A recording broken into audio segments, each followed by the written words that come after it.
Welcome to question. నేను సోనియా. రాష్ట్రంలో మరో భూ కబ్జా ఇష్యూ పొలిటికల్ గా షేక్ చేస్తోంది. నాదర్గుల్ భూ స్కామ్ లో గుబులు రేపే విషయాలు బయటకు వస్తున్నాయి.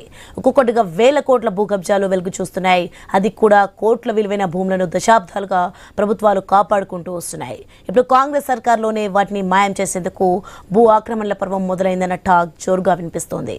క్లియర్ గా నిషేధిత జాబితాలో ఉన్నప్పటికీ కబ్జా చేయడం మామూలుగా మారిపోయింది. హక్కుదారులైన రైతులను స్పాట్ నుంచి వెళ్లగొట్టడం, పోలీసులు బౌన్సర్లతో బెదిరింపులకు దిగడం మామూలై పోయిందని ఆందోళన వ్యక్తమవుతోంది. గుట్టలు, చెరువుల్ని వదలకుండా చేరపట్టేందుకు పలు కంపెనీల ముసుగులో అడ్డదారులు తొక్కుతున్నారన్న ఆరోపణలు గుప్పమంటున్నాయి. బాధితులు బయటకు వచ్చి తీగలాగితే డొంక కదిలిందన్నట్లుగా దాదాపు 7,000 కోట్ల భారీ భూ స్కామ్ తెలంగాణలో ప్రకంపనలు సృష్టిస్తోంది. హైదరాబాద్ శివార్లోని నాదర్గుల్లో విలువైన భూములపై ప్రభుత్వ పెద్దల కన్నుపడిందని తెలుస్తోంది.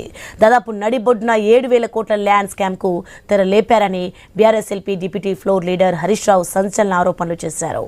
రక్షకులే భక్షకులుగా మారి భూములను గద్దల్లా తనుకుపోతున్నారన్న ఆరోపణలు వస్తున్నాయి. స్వయంగా రెవెన్యూ శాఖ మంత్రి కుమారుడే విలువైన భూములను చేరబడుతున్నారని, గుట్టలను సైతం మింగేస్తున్నారని, చెరువును కబ్జా పెడుతున్నారని ఆధారాలతో బయటపెట్టారు హరీష్ రావు.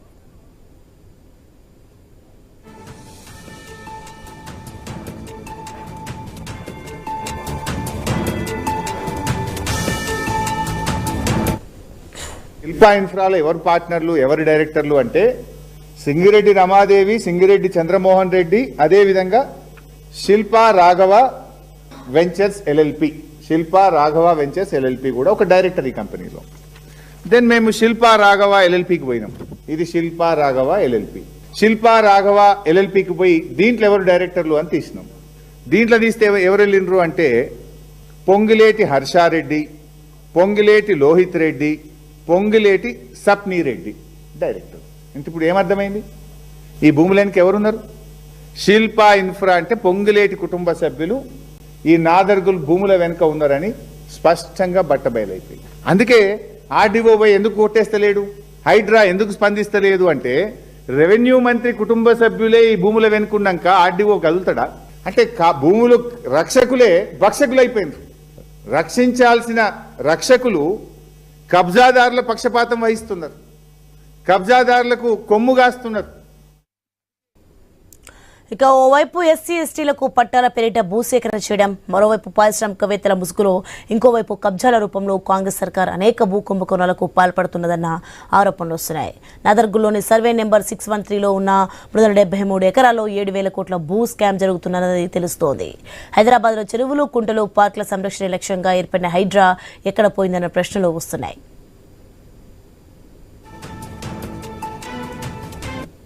రేవంత్ రెడ్డి పెద్ద పెద్ద డైలాగులు దంచుతుంటాడు. మేము చెరువులు కాపాడినాం, ఇక మా అంత మంచిగా చెరువులు ఎవడు కాపాడనే లేదు, నేను ఉద్ధరిస్తున్నా, పీక్ పడగొడుతున్నా అంటాడు రేవంత్ రెడ్డి.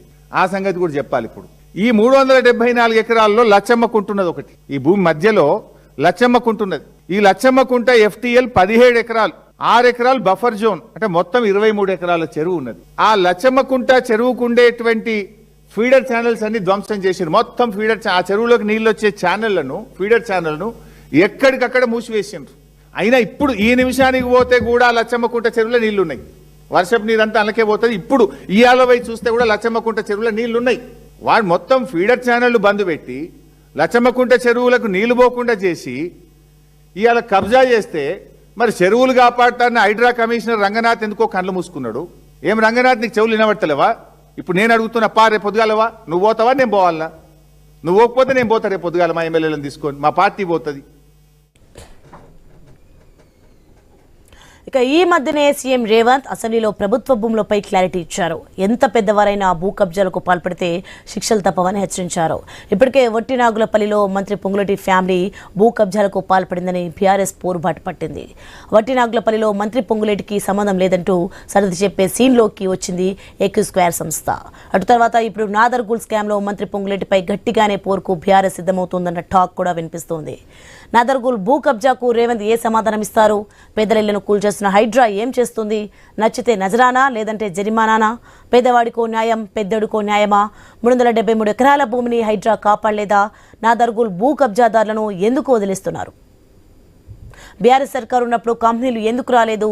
కేసీఆర్ ఉన్నప్పుడు భూ యజమానులు ఎక్కడున్నారు? రేవంత్ సర్కార్ అండతోనే కబ్జాకారులు గుండాలు వస్తున్నారా?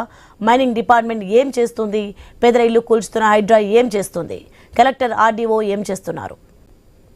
రైట్గా ఇదే అంశానికి సంబంధించి మరింత సమాచారం మా కొలిగ్ శివాని న్యూస్ రూమ్ నుంచి లైవ్లో సిద్ధంగా ఉన్నారు. శివాని, మొత్తానికి చూస్తున్నాం తెలంగాణలో అయితే మరో భారీ భూ స్కామ్ అయితే బయటకు వచ్చినట్టుగా తెలుస్తుంది. దీనికి సంబంధించి అప్డేట్స్ ఏంటి? Right, thank you Soni. ఇందాక మీరు చెప్పినట్టుగా రాష్ట్రంలో మరో భూ కబ్జా ఇష్యూ అయితే ఇప్పుడు హాట్ టాపిక్ గా మారిందని చెప్పొచ్చు. అండ్ ఇప్పుడు ఉన్న పాలిటిక్స్ అంతా ఇప్పుడు నాదర్ గుల్ చుట్టే తిరుగుతుంది.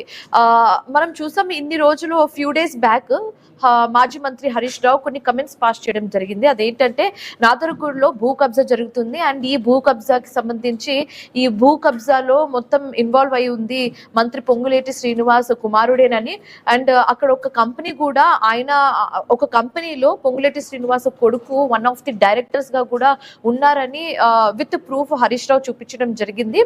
అయితే ఆల్రెడీ మనం చూసాము గతంలో సింగరేణి కాంట్రాక్ట్ విషయంలో అండ్ ఇప్పుడు ఈ భూ కబ్జా విషయంలో చాలానే విమర్శలు ఎదుర్కొంటుంది కాంగ్రెస్ పార్టీ. సో ఎప్పటికప్పుడు కాంగ్రెస్ పార్టీ కూడా తిప్పికొడుతుంది. ఇప్పుడు మనం కాంగ్రెస్ వర్షన్ వింటే కాంగ్రెస్ పార్టీ నుంచి సీఎం రేవంత్ రెడ్డి ఒక కమెంట్ కూడా పాస్ చేయడం జరిగింది. అదేంటంటే ఎవరు కూడా భూ కబ్జాకు ఒకవేళ పాల్పడితే మళ్ళీ వదిలే ప్రసక్తి లేదని కూడా కుండబద్దలు కొట్టే కామెంట్స్ కూడా పాస్ చేయడం జరిగింది. దానికి సంబంధించిన వీడియో కూడా మనం చూసాము. సో సీఎం రేవంత్ రెడ్డి అలా చెప్పడంతో ఇప్పుడు హరీష్ రావు కూడా దీనికి సంబంధించి ఒక గట్టి డిసిషన్ తీసుకునే ఛాన్స్ కూడా ఉన్నట్టుగా టాక్ వినిపిస్తుంది. హరీష్ రావు కూడా కొన్ని క్వశ్చన్స్ అడుగుతున్నారు.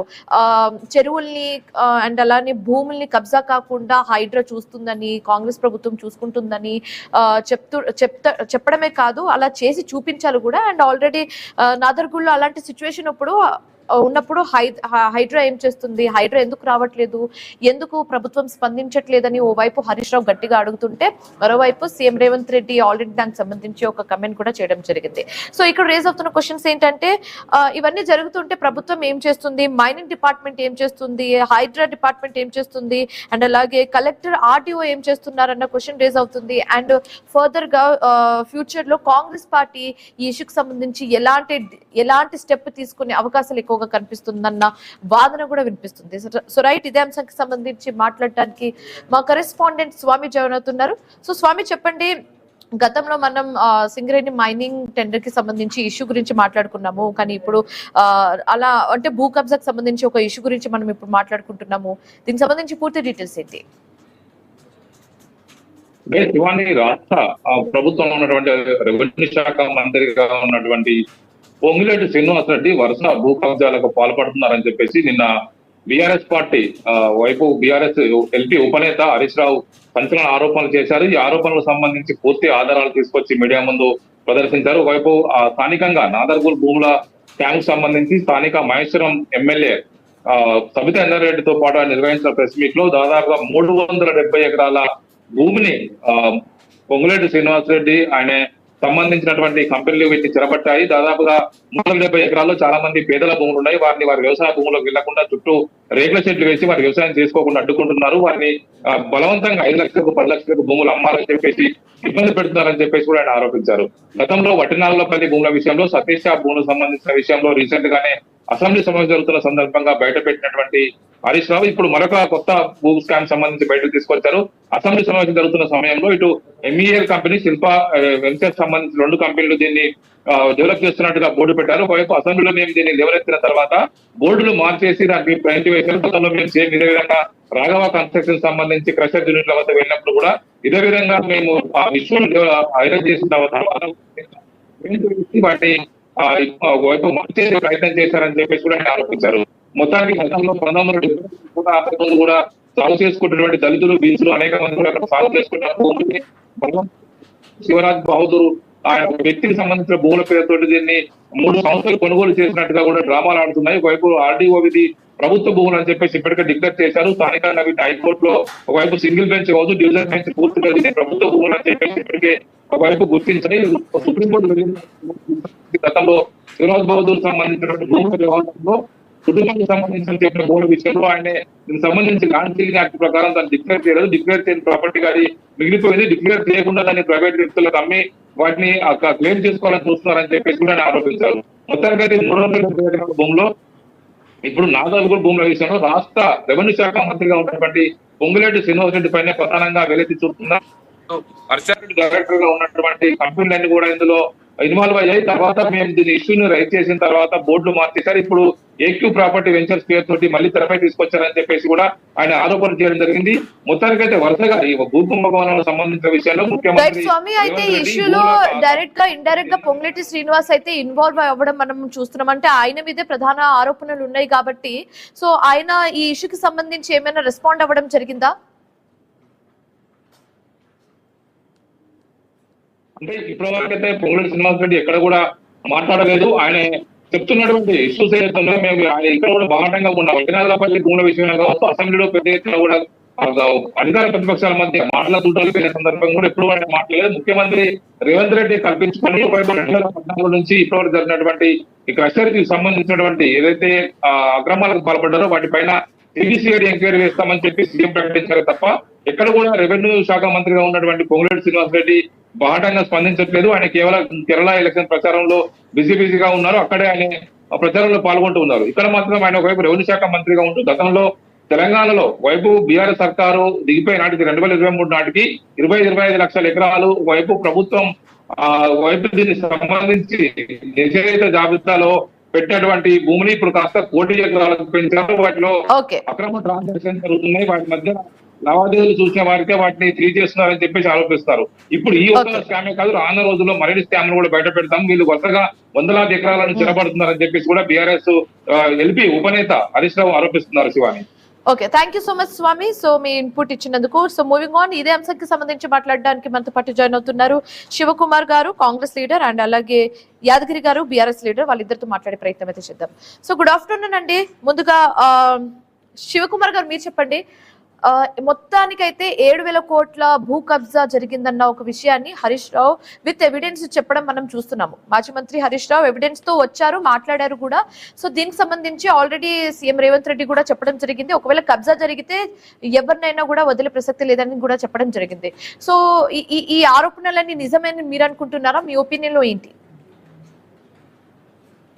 ముందుగా ఐ న్యూస్ ప్రేక్షకులకు, మీకు ప్యానల్ ఉన్న వారికి నమస్కారం.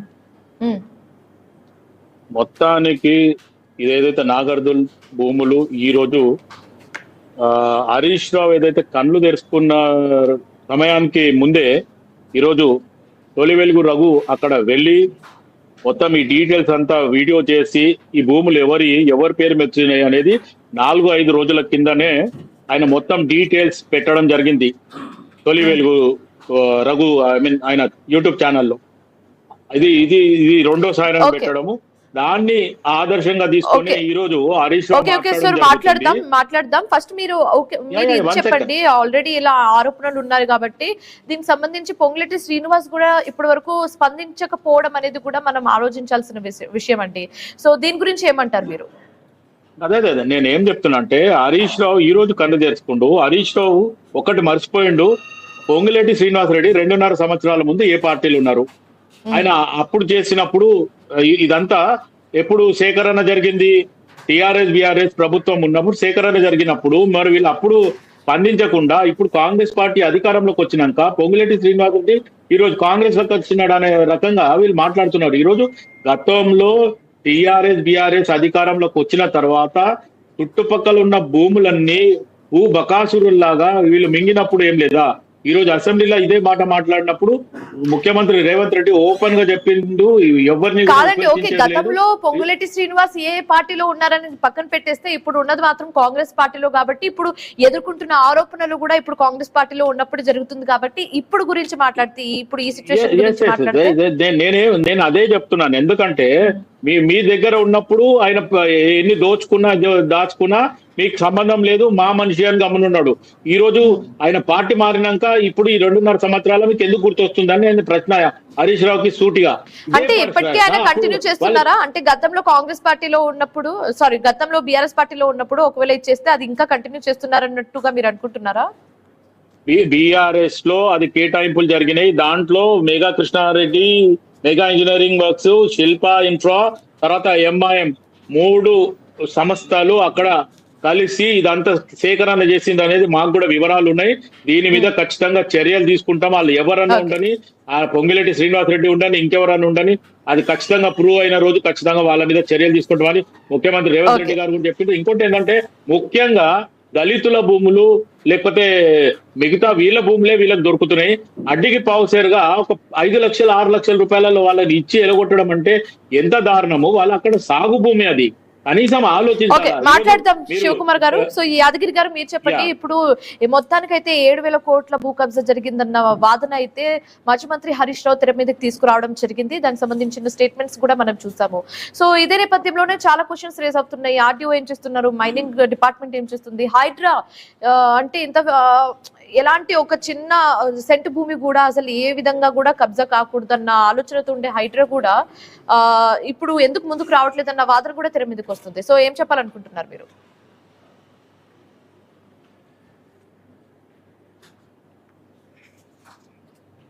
హలో, అన్మ్యూట్ చేసుకోండి యాదగిరి గారు. ముందుగా మీకు ప్యానెల్లో ఉన్న వారికి ఐ న్యూస్ ప్రేక్షకులకు నమస్తే. ఇప్పుడు ఇంత నగర నడిబొడ్డున తెలంగాణ రాజధానిలో ఇంత పెద్ద భూ కుంభకోణం జరుగుతుంటే ప్రభుత్వం కళ్ళు మూసుకొని ప్రభుత్వంలో ఉన్నటువంటి ముఖ్యమైన మంత్రి గారి పేరు మీదనే, వాళ్ళ కుటుంబ సభ్యుల పేరు మీదనే, ఆయన గ్రూప్ ఆఫ్ కంపెనీల పేరు మీదనే ఇంత కుంభకోణం జరుగుతుంటే కాంగ్రెస్ సోదరుడు ఏం చెప్తున్నాడు, ఆయన గతంలో ఆ పార్టీలో ఉన్నాడు, ఏ పార్టీలో ఉన్నాడు ఆయనకు తెలియదా? మరి ఆ పార్టీలో ఉన్నాయన అట్లాంటి వాడని మేము పక్క పెట్టినాము. మా నాయకుడు అందుకే ఆయనకి ఎక్కడ టికెట్ కూడా ఇవ్వలేదు. మరి మీరు పెట్టుబడిదారుడు అని చెప్పి అలాంటి నాయకుడిని తీసుకొని పెట్టుబడిదారు పెట్టించుకొని మీరు మీ ప్రభుత్వంలో తీసుకున్నారు కదా. ఇప్పుడు నగరం నడిబొడ్డులో 373 ఎకరాలు నాదర్గుల్లో పొంగులేటికి సంబంధించిన జాయింట్ వెంచర్ కంపెనీలు చేస్తుంటే మరి ప్రభుత్వం ఏం చేస్తుందని చెప్పేసి మా నాయకుడు హరీష్ రావు గారు మీడియా ముఖంగా ప్రశ్నిస్తున్నాడు కదా. ప్రభుత్వం సమాధానం చెప్పాలి కదా, రేవంత్ రెడ్డి గారు సమాధానం చెప్పాలి కదా. మొన్న అసెంబ్లీలో రేవంత్ రెడ్డి గారికి చెప్పిండు కదా, పొంగులేటి గారికి గురించి మాట్లాడినప్పుడు పొంగులేటి గారికి ఏం సంబంధం లేదు, పొంగులేటి ఆయన పేరు మీద ఎవరో చేస్తున్నారని. దాని మీద విచారణ చేయమని చెప్పండి, దాని మీద ఎట్లా ఏం జరుగుతుందో చేయమని చెప్పండి. 600 మంది పేద రైతులను భయభ్రాంతులకు గురి చేసుకుంటూ అధిక వ్యవసాయ భూమిని, ఆ భూమిని వాళ్ళను అక్కడ వాళ్ళ పంట పొలాలకు పోనీయకుండా వారిని బౌన్సర్లతోటి కొట్టిపించుకుంటూ వారిని బెదిరించుకుంటూ వారిని 5 లక్షలు ఇస్తాం 10 లక్షలు ఇస్తాం అని చెప్పేసి బెదిరించి పొంగులేటి గారి మనుషులు బెదిరియడం అనేది తెలంగాణ ప్రజలు గమనిస్తున్నారు. అదే విధంగా రంగనాథ్ గారు, హైడ్రా కమిషనర్ రంగనాథ్ గారికి కూడా ఇప్పుడు సున్నం చెరువు అక్కడ ఉన్నటువంటి అనేక చెరువులను కాపాడినా అని చెప్పేసి చెబుతున్నటువంటి ప్రభుత్వ భూములను, ప్రభుత్వ చెరువులను కాపాడే రంగనాథ్ గారు మరి అక్కడ లోపల లచ్చమ్మ కుంట అనే ఒక కుంట ఉన్నది. మరి దాన్ని 17 ఎకరాలు మొత్తం 24 ఎకరాల చెరువు కుంట ఉంటే మరి దాన్ని ఎందుకు కాపాడలేకపోతున్నారు? నిన్న మా నాయకుడు హరీష్ రావు గారు అదే ప్రశ్నించారు కదా, మీరు వెళ్తారా మేము వెళ్ళాలా?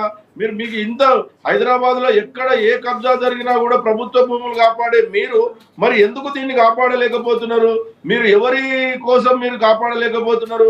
రేవంత్ రెడ్డి గారి మెప్పు కోసమా, పొంగులేటి గారి మెప్పు కోసమా? మీరెందుకు దీన్ని కాపాడలేకపోతున్నారు? దాంట్లో మొత్తం ప్రభుత్వ సాగు. ఓకే, సో యాదగిరి గారు ఇప్పుడు మీరు చెప్పండి, మొన్న హరీష్ రావు మాజీ మంత్రి హరీష్ రావు కూడా ఒక విషయం చెప్పడం జరిగింది, అక్కడ కబ్జా జరిగిందో లేదో అనేది తేల్చుకుందాం, హైడ్రా వాళ్ళు కూడా వస్తే ఆ హైడ్రా అధికారులను తీసుకెళ్లి నేనే తేల్చుతాను, మేము అందరం కలిసి తేల్చుదాము అసలు కబ్జా జరిగిందా లేదన్న విషయాన్ని కొండబద్దలు కొట్టి చూపిద్దాము అనే ఒక కమెంట్ కూడా చేయడం జరిగింది హరీష్ రావు. సో ఫ్యూచర్ లో ఎలాంటి ప్లాన్స్ తో ముందుకెళ్లే యోచనలో మీరు ఉన్నారు? అదేనండి, దీన్ని 2005లోనే అప్పటి ఆర్డీఓ ఇది ప్రభుత్వ భూమి అని డిక్లేర్ చేసిన తర్వాత కూడా శివరాజ్ బహదూర్ అనే వ్యక్తి ఇది మాకు వచ్చింది అని చెప్పేసి దాన్ని అమ్మేసిండు. 2016లో అమ్మితే మరి కొన్న వాళ్ళు ఏ విధంగా ఉంటారు? దీన్ని ల్యాండ్ సీలింగ్ యాక్ట్ ఉంటది అని చెప్పేసి సెక్షన్ 8.17 ఉంటది, ల్యాండ్ సీలింగ్ ఉన్నదని చెప్పేసి ఇది చెల్లదని చెప్పేసి అప్పటి ఆర్డీఓ గారు కూడా దాని మీద సీలింగ్ పెట్టిండు. మరి ఇప్పటికి కూడా అది భూభారతిలో ప్రభుత్వ భూమిగానే ఉంది. మరి ఈ ప్రైవేట్ వ్యక్తులు ఏ విధంగా అక్కడికి వెళ్తున్నారు? మరి సరే, ఫ్యూచర్ ప్లాన్స్ గురించి చెప్పండి. ఈ విషయానికి సంబంధించి ఫ్యూచర్ లో ఎలాంటి స్టెప్స్ తీసుకునే అవకాశాలు ఉన్నాయి? ఖచ్చితంగా మా పార్టీ తరఫున ప్రభుత్వ భూమిని కాపాడుతాం. అక్కడ ఉన్నటువంటి రైతులకు కూడా అండగా నిలబడతాం. వారి పక్షాన నిలబడి ప్రభుత్వాన్ని ఎదిరించి నిలదీసి రైతుల భూములను రైతులకు అప్పచెప్పించి ప్రభుత్వ భూమిని కూడా కాపాడి ప్రభుత్వానికి అప్పచెప్తామని చెప్పేసి మా పార్టీ తరఫున ఖచ్చితంగా మా నాయకులు పార్టీ మొత్తం మా నాయకులు ఎమ్మెల్యేలు కానీ మా పార్టీ నాయకులు కానీ కేసీఆర్ గారి ఆదేశాల మేరకు మొత్తం మా పార్టీ మొత్తం పోయి అక్కడ ఉన్నటువంటి ఆ భూములు కాపాడడం కోసం. సో శివకుమార్ గారు, మీరు ఇందాక చెప్పినట్టుగా ఒకవేళ పొంగులేటి శ్రీనివాస్ బీఆర్ఎస్ పార్టీలో గత పార్టీలో ఉన్నప్పుడు ఈ కబ్జాలు జరిగి ఉంటే అప్పుడు ఆ కబ్జా జరిగినప్పుడు ఆ యజమానులు ఎందుకు ముందుకొచ్చి మాట్లాడలేదు, ఇప్పుడు ఎందుకు ముందుకొచ్చి మాట్లాడుతున్నారన్న ఒక వాదన కూడా తెర మీదకి వస్తుంది. సో దీనికి సంబంధించి ఏం చెప్తారు మీరు? మొత్తానికి అక్కడ ఎవరైతే ఫార్మర్స్, ఇప్పుడు యాదగిరి గారు చెప్పినట్టు 600 మంది రైతులు అక్కడ ఉన్నారు, సాగు చేసే భూమికి వాళ్ళని భయభ్రాంతులు చేసి మొత్తాన్ని వాళ్ళని బయటికి పంపించి ఇది ఎంత జరిగింది. 2005 అనేది ఇప్పుడే యాదగిరి గారు కూడా ఒప్పుకున్నారు. 2005 లో ఇది గవర్నమెంట్ ల్యాండ్, లేకపోతే ఏదైతే సీలింగ్ యాక్ట్ కింద కొంచెం గవర్నమెంట్ అక్వైర్ చేసింది అనేది ఓపెన్ గా అటు బీఆర్ఎస్ నాయకుడు ఇప్పుడు చెప్పడం కూడా జరిగింది. అయితే ఈ పరిస్థితిలో వీళ్ళ చేతిలో ఉన్నప్పుడు యాదగిరి గారు ఒక్క నిమిషం లెట్ మీ కంప్లీట్ బ్రదర్. నేను చెప్పిన తర్వాత చెప్పు, నేను కాదంటలేదు. నువ్వు మాట్లాడేది కరెక్ట్ మాట్లాడడం అనే నీ సబ్జెక్ట్ తీసుకునే మాట్లాడుతున్నా. అయితే 2005 లో వాళ్ళు అక్వైర్ చేసిండ్రు, లేకపోతే మేఘా కృష్ణారెడ్డి కానీ శిల్పా ఇన్ఫ్లో కానీ ఎంఐఎం కి సంబంధించిన ఇంకొక కంపెనీ కానీ బెనామీ కానీ వీళ్ళంతా మొత్తానికి బీఆర్ఎస్ అధికారంలో ఉన్నప్పుడు టీఆర్ఎస్ అధికారంలో ఉన్నప్పుడు మామా చాచా కాకా అనే రకంగా ఎంఐఎంఓలతో కూడా కలిసిమెలిసి చేయడం జరిగింది. ఈ రోజు ఇవన్నీ బీఆర్ఎస్ అధికారంలో ఉన్నప్పుడు జరిగినాయే. వీళ్లకు లావాదేవీలలో ఎక్కడన్నా తేడా వస్తే హరీష్ రావు బయటకు వచ్చి మాట్లాడుతుండు. ఇప్పుడు ఈ సబ్జెక్టు పాపం ఎవరు తీసుకున్నారు, ఎప్పుడు తీసుకున్నారు అనేది కాసేపటికి పక్కన పెట్టేస్తే, ఒక్క నిమిషం శివకుమార్ గారు, ఎవరు ఎందుకు తీసుకున్నారు అనేది పక్కన పెట్టేస్తే నా డౌట్ ఏంటంటే, ఒకవేళ అది అప్పుడు జరిగిన, గతంలో జరిగిన, ఇప్పుడు జరిగిన, అప్పుడు బయటికి రాని యజమానులు ఇప్పుడు ఎందుకు బయటకు వచ్చే అవకాశాలు కనిపిస్తున్నాయి, ఎందుకు వస్తున్నారు అనేది నేను అడిగిన ఒక క్వశ్చన్, చిన్న క్వశ్చన్. ఇప్పుడు ఎందుకు మీరు రెచ్చగొట్టారు అని అంటున్నారు? ఎవరిని రెచ్చగొట్టారు? ఇప్పుడు మొత్తానికి టిఆర్ఎస్ భవన్ కి తీసుకొచ్చి నిన్న ప్రెస్ మీట్ పెట్టింది హరీష్ రావు. అంటే మొత్తానికి ప్రతి దగ్గర మీరు మూసి కూడా గతంలో చూసుకుంటే ఎవరైతే అక్కడ బాధితులు ఉన్నారో వాళ్ళని వేరే దగ్గర షిఫ్ట్ చేసేటప్పుడు మీడియా పరంగా వచ్చి 2000 రూపాయలు బీఆర్ఎస్ వాళ్ళు ఇస్తే అందులో బీఆర్ఎస్ వాళ్ళు జాయిన్ అయ్యి దాన్ని అంతా గందరగోళం చేసిన రోజులు మనం చూడడం జరిగింది. ఈ రోజు కూడా గతంలో వీళ్ళ తరఫుననే తప్పు జరిగింది అనేది వాళ్ళకి తెలుసు. ఈ రోజు వాళ్ళకు లావాదేవీల్లో వాటాలో రాలేదనో హరీష్ రావు అంటే మీరు డైరెక్ట్ గా ఇండైరెక్ట్ గా ఏం చెప్పాలనుకుంటున్నారు? రెచ్చగొట్టారు అని అంటున్నారా మీరు? బీఆర్ఎస్ పార్టీ వాళ్ళని రెచ్చగొడుతున్నారని చెప్తున్నారా? 101%. నేను ఫస్ట్ ఆఫ్ ఆల్ ఒకటి మాట్లాడదాం. సో యాదగిరి గారు మీరు చెప్పండి, ఇప్పుడు శివకుమార్ గారు చెప్పిన కమెంట్స్ మీరు చూస్తే ఎలా స్పందించాలనుకుంటున్నారు? రెచ్చగొడుతున్నారన్న ఒక వర్డ్ అయితే ఆయన శివకుమార్ గారు చెప్పారు. సో ఏం చెప్పాలనుకుంటున్నారు? ఇప్పుడు బీఆర్ఎస్ పార్టీ పేదల పక్షాన నిలబడితే రెచ్చగొట్టుడు అనుకుంటారు. వాళ్ళు పేదల గూళ్ళను కూలగొడితే మాత్రం మీరు సమర్థించుకుంటారు. మీరు అనేక విధాలుగా హైడ్రా పేరు చెప్పుకొని మహబూబ్ నగర్ లో మీరు ఇచ్చిన పట్టాలకు, ప్రభుత్వం ఇచ్చిన పట్టాలు కూలగొట్టినా వారి పక్షాన్ని నిలబడితే మేము రెచ్చగొట్టినట్టు. మీ కొడంగల్లో రేవంత్ రెడ్డి గారి సొంత నియోజకవర్గంలో లగచర్లలో గిరిజనుల భూములను కొల్లగొట్టి వాళ్ళని జైల్లో వేస్తే, మహిళలను కూడా చూడకుండా అర్ధరాత్రి తీసుకుపోయి వాళ్ళని జైల్లో వేసి కొట్టితే మేము వాళ్ళ పక్షాన్ని నిలబడితే మేము రెచ్చగొట్టినట్టు. హైదరాబాద్ యూనివర్సిటీ భూముల కోసం విద్యార్థుల పక్షాన మేము కొట్లాడితే మేము రెచ్చగొట్టినట్టు. మూసీ సింధరీకరణ, మూసీ ప్రక్షాళన పేరుతోటి అక్కడ మీరు 16,000 కోట్లతోటి మేము ప్రక్షాళన చేయొచ్చు అని చెప్పేసి బీఆర్ఎస్ ప్రభుత్వం ఉన్నప్పుడు దాని మీద ప్రణాళిక తయారు చేసి పెడితే దాన్ని పక్కన పెట్టేసి దాన్ని 1,50,000 కోట్లకు పెట్టేసి 1,50,000 గృహాలను కూలగొట్టి పేదలను నడి రోడ్డు మీద నిలబడితే మేము వాళ్ళని రెచ్చగొట్టి వారి పక్షాన కొట్లాడితే మేము రెచ్చగొట్టినట్టు. రైతులకు పూర్తి స్థాయిలో రైతు బంధు ఇవ్వకపోతే వారి పక్షాన మాట్లాడితే మేము రెచ్చగొట్టినట్టు. మీరు ప్రభుత్వం ఇచ్చిన హామీలు నిలబెట్టుకోకుండా భూదోపిడీ చేసుకుంటా, భూములు పేదల భూములను కూలగొట్టుకుంటా అనేక విధాలుగా. Okay, thank you so much Shivakumar గారు, thank you so much Yadagiri గారు డిస్కషన్ లో పాల్గొనినందుకు అండ్ మీ ఒపీనియన్స్ ని మాకు తెలియజేసినందుకు. సో ఇది ఇవాల్టి క్వశ్చన్ అవర్. మరొక క్వశ్చన్ అవర్ తో మరొకసారి కలుద్దాం. Till then keep watching I News. మీతోనే మీ వెంట.